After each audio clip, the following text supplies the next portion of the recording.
오늘은 민수기 34장으로 말씀을 전하겠습니다. 네, 사람과 사람 사이에 다툼이 일어날 때는요, 각자가 정한 기준선이 있으면 그 기준선이 침범을 당할 때일 것입니다. 내가 생각한 기준선의 범위가 넘어선 말이나 행동, 태도들을 통해서 분노가 일어나고 말고가 정해지게 된다는 것이죠. 이 기준선은요, 성인이 되어가면서 자신의 경험이나 배운 것을 토대로 완성이 되어져 갈 것입니다. 그리고 성인이 되고 난 후에는요, 이 기준선이 잘 변하지 않는 것을 보게 되는 것이죠.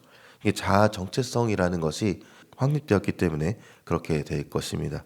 그리고 이 자아 정체성이 확립하는 데 있어서 가정과 또 학교와 당대 문화는 아주 크게 영향을 미쳐가게 되어 있습니다. 그래서 세대 간의 갈등이 일어나고 정치적 이념, 싸움 같은 큰 갈등 외에도 가족 간의 사소한 다툼도 이 선이 각각의 다른 문화권에서 형성이 되었고 그 선이 침범당할 때 그렇게 싸우게 되는 일들이 일어나게 되는 것을 보게 되는 것이죠. 그리고 우리 그리스도인들은요, 이 선의 가치를 우리의 경험과 문화에 의존하지 않고 하나님의 말씀에 의존하기로 결단한 사람들이 바로 우리일 것입니다. 그리스도인이란 이름 자체가 내가 나를 이끌어가는 것이 아니라 하나님이 나를 이끌어 가신다는 것을 고백한 사람들이라 그런 의미를 갖고 있기 때문에 그렇죠. 그렇기 때문에 우리는요, 교회에서 하나님의 말씀을 듣고 한 주간 살아갈 힘과 위로를 얻고 결단하며 세상을 향해 나아가고 계실 것입니다. 네, 그리고 오늘은 경계에 대한 이야기를 다루게 됩니다. 이스라엘을 가나안 땅에 들이실 것을 약속하신 하나님께서 명확한 기준점을 알려주신 것이 바로 경계인 것입니다. 그것이 우리가 함께 읽은 가나안 땅의 경계에 대한 이야기일 것이고요. 그런데 생각해 볼 것이 있습니다. 이스라엘이 가나안 땅 정복 전쟁을 하고 난 다음에 이렇게 경계를 나눠주신 것이 아니라는 것이죠.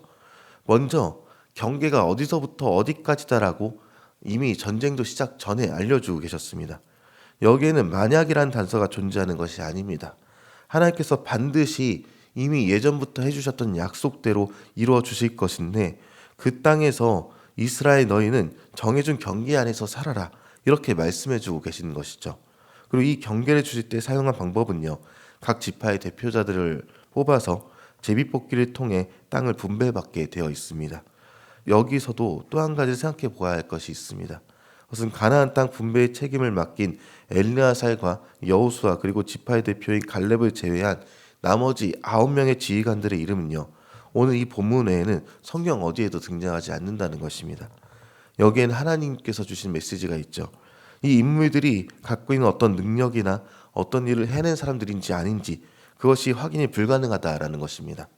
갈렙만 하더라도 많은 분들이 잘 아시는 것처럼 여호수아와 더불어 가나안 땅의 정탐꾼으로 갔다가 그 땅을 우리에게 달라고 그렇게 신앙적인 보고를 함으로써 가나안에 입성을 하게 되었고, 또 입성 직전에는 유다 지파의 지도자로서 한번 지명되는 그런 영예까지 얻었던 그런 인물입니다. 그런데 그 외에 거론되어진 이 지휘관들에 대해서는 성경은 그 어떤 정보도 주고 있지 않습니다. 다만 그들을 택하신 이가 하나님이시며 그 하나님을 우리가 신뢰하기 때문에 하나님의 결정을 우리가 순종하는 마음으로 따르는 것밖에 없다, 이것을 알게 되는 것이죠. 이것은 가나안 땅의 분배도 마찬가지로 하나님의 능력으로 이루어지는 것이지 사람의 능력으로 이루어지는 것이 아니다, 이것을 알려주고 계신 것입니다. 이 제비뽑기의 결과는요, 인간의 능력이나 힘으로 어찌할 수 있는 영역이 아닙니다. 전적으로 하나님의 섭리의 결과에 그 영역이기 때문에 그 결과를 수용하는 것 외에는 방법이 따로 없다는 것이죠. 그럼 각 지파는 왜 저 사람을 지휘관으로 뽑으셨는지, 각 지파가 어느 지역에 거주하게 되었는지 전혀 중요한 일이 아니게 될 것입니다. 세상은 전혀 다르죠. 그가 누구의 아들인가가 중요하고요, 그가 어떤 능력을 가졌는가가 중요합니다. 그의 배경이나 경제력 혹은 인기도가 있어야만 중요한 자리를 꿰찰 수 있는 것이 세상의 방법입니다. 그러나 하나님의 방법은 전혀 다르다는 것이죠. 하나님이 보시는 눈은 사람의 눈과 같지 않습니다. 그의 능력이 아닌 중심을 보신 하나님께서는요, 그에게 순종하는 자를 통해서 일하고 계신다, 이것을 알려주시는 것이죠. 그리고 이것은요, 세상 속에서 하나님을 향한 믿음을 지키며 살아갈 백성들의 삶의 방향은요, 사람의 합리성이 아니라 하나님께서 세우신 질서 가운데 이루어짐을 의미하고 있습니다. 사람에게 있어서는 이 합리적이라는 단어가 중요하지만 하나님에게 있어서는 주님이 세우신 질서가 더 중요하다는 것이죠. 그렇기 때문에 이스라엘은 이 경계 안에서 살아야만 했고요. 각 지파를 침범하지 않아야 했습니다. 안식년과 희년 제도를 주시면서 구분되어진 땅의 쉼과 동시에 각 지파에서 벗어난 사람들은요, 각 지파의 원래 자리로 돌아오는 그런 제도까지 만들어 주시기까지 합니다. 각 지파 안에서 서로를 침범하지 않는다, 이렇게 말씀을 드렸습니다. 사람은요, 자신의 이기심으로 형제의 것을 빼앗습니다. 질투심으로 인해서 내가 가진 것보다 형제가 가진 것을 더 크게 여깁니다. 그러나 하나님은 정해주신 경계에서 주어진 것에 만족하는 삶을 살도록 이 경계를 주신 것이죠. 이기심으로 형제를 상처 입히지 않고 사랑함으로 형제의 경계를 지키라라는 것입니다. 그리고 이 경계는요, 다른 나라를 침범하지 않는 경계입니다. 이스라엘에게 자원이 부족하다고 해서 무기를 들고 말을 타고 이웃 나라를 수탈하는 것을 허락하지 않으신 것입니다. 현대에도 마찬가지이지만 고대 근동에서는 자국의 영토를 넓히기 위해서 타국을 침략하고 빼앗아 누락질한 것이 스스로에게 영광들이었습니다. 다른 사람들을 상처 입히고 죽인 일을 영광스럽게 여겼다는 것이죠. 그러나 하나님의 방법은 다릅니다. 나를 위해 다른 사람을 상처 입히는 것을 죄로 여기셨습니다.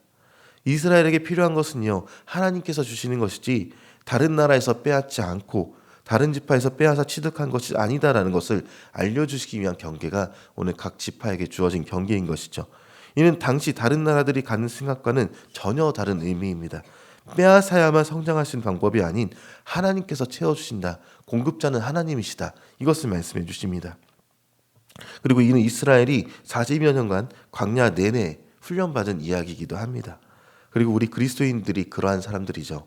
우리는 세상의 문화와 질서가 아니라 하나님의 명령과 규례 안에서 그 경계 안에서 살아가는 사람들이죠. 그 경계가 내가 만든 선이나 문화의 선이 아니라 하나님께서 정해주신 질서의 선입니다. 우리는요, 세상처럼 믿지 않는 다른 사람들처럼 다른 사람의 기회를 혹은 방법과 기회를 빼앗아야 살아가는 사람들이 아니라는 것이죠.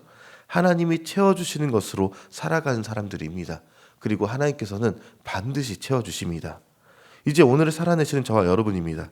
우리 하나님께서 이스라엘에게 정해주신 것처럼요, 내게도 정해주신 경계가 무엇인지 생각해 보아야 할 것입니다. 신약의 야고보서 3장 14절을 보니까요, 그러나 너희 마음속에 독한 시기와 다툼이 있으면 자랑하지 말라. 진리를 거슬러 거짓말하지 말라. 이렇게 기록합니다. 독한 시기와 다툼은 하나님의 질서의 것이 아니라고 얘기하고 있는 것이죠. 그럼 무엇이 하나님의 경계 안에 있는 것을 보겠습니다. 야고보서 3장 17절과 18절을 그대로 이어서 읽어드리겠습니다. 오직 위로부터 난 지혜는 첫째 성결하고 다음에 화평하고 관용하고 양순하며 긍휼과 선한 열매가 가득하고 편견과 거짓이 없나니 화평하게 하는 자들은 화평으로 심어 의의 열매를 거두느니라. 이렇게 기록합니다. 하나님께서 주신 경계가 무엇인지 말씀을 통해서 깊이 묵상하시기 바랍니다. 그리고 이제 만나는 모든 사람들에게 하나님께서 주시는 화평을 함께 누리게 하는 저와 여러분이 되시기를 주님의 이름으로 축원합니다.